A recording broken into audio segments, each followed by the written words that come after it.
விஸ்வடெக் channel நண்பர்கள் அனைவருக்கும் வணக்கம். இன்று ஒரு திருக்குறள் நிகழ்ச்சியில் நண்பர்களை சந்திப்பதில் மிக்க மகிழ்ச்சி. நண்பர்களே, இன்றைய திருக்குறள் பொறையுடைமை அதிகாரத்தில் 156வது குறள்.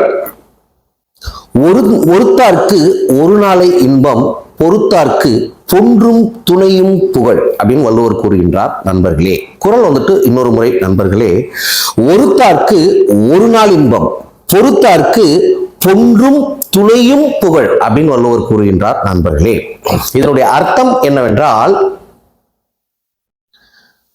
தன்னை தண்டித்தவரை மீண்டும் தண்டிக்கின்றவர் ஒரே ஒரு நாள் இன்பத்தை மட்டுமே அனுபவிப்பார்.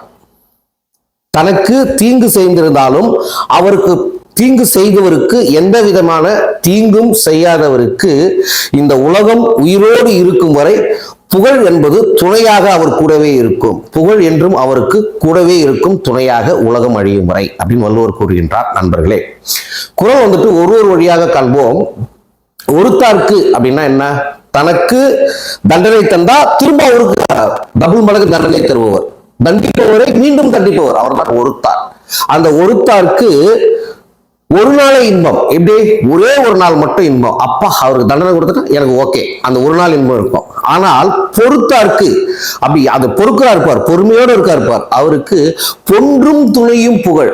பொன்றும் அப்படி என்றால் உலகம் அழியும் வரை எது துணையாக இருக்கும்? புகழ் துணையாக இருக்கும். பொன்றும் துணையும் புகழ் அப்படின்னு கூறுகின்றோம். சரி, நம்ம நிறைய ஊர்ல எல்லாம் பார்ப்போம், ஒருத்தன் நமக்கு ஒரு அடி அடிச்சிட்டான், அப்பா அவனை நான் 5 அடி அடிச்சிட்டேன்டாப்பா, சந்தோஷம்டாப்பா அப்படின்னு நம்ம நினைக்கிறோமா இல்லையா? அந்த ஒரு நாள் சந்தோஷம் நமக்கு சந்தோஷம். ஆனா நம்ம அடித்து திரும்பவும் அடித்தவன் என்ன பண்ணுவான்? இன்னொரு முறை நம்மளை அடிக்கணும்னு சொல்லிட்டு அவன் வெயிட் பண்ணிட்டே இருப்பான். அந்த ஒரு நாள் இன்பம் மட்டும்தான் நமக்கு இருக்கும்.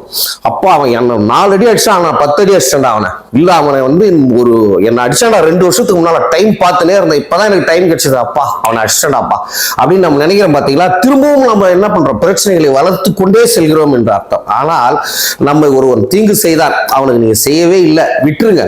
அவன் என்ன நினைப்பான்? டேய், நான் அவனை விட வயசுல பெரியவன், ஆனா அவனை அடிச்சம்பா, சின்ன பையன்பா, அவன் அடி வாங்கினா என்ன எதுவுமே செய்யலப்பா, இல்லப்பா நான் கூட ஏதோ தப்பா அவன்கிட்ட பேசிட்டேன்பா, தப்பா அவனை பத்தி யாரோ சொன்னதை வச்சு கேட்டு அவனை தண்டிச்சிட்டம்பா, ஆனா பரவாயில்லப்பா அவன் நல்லா ஒரு நேர்மையான பையன்பா. அதை பார்க்கறாரு. அவங்க கூட நினைப்பாங்க, ஆமா நீ அவர் அடிச்சிட்டாரு, ஆனா அவன் திரும்ப அடிக்கல, நல்ல பையன்பா அவன் பாரு, அதனாலதான் நீங்க நல்லா இருக்கான் அப்படின்னு அவரு, அதாவது நீண்ட நாட்களுக்கு ஒரு பரம்பரை மாதிரி இன்னொரு பரம்பரை வந்தாலும் அந்த அளவுக்கு அவர் சாதுவான குணம் கொண்டவர், பொறுமையான குணம் கொண்டவர் அப்படின்னு அடுத்தவர்கள் என்றுமே போற்றுவார்கள். அந்த புகழ் என்றுமே நினைத்து இருக்கும்.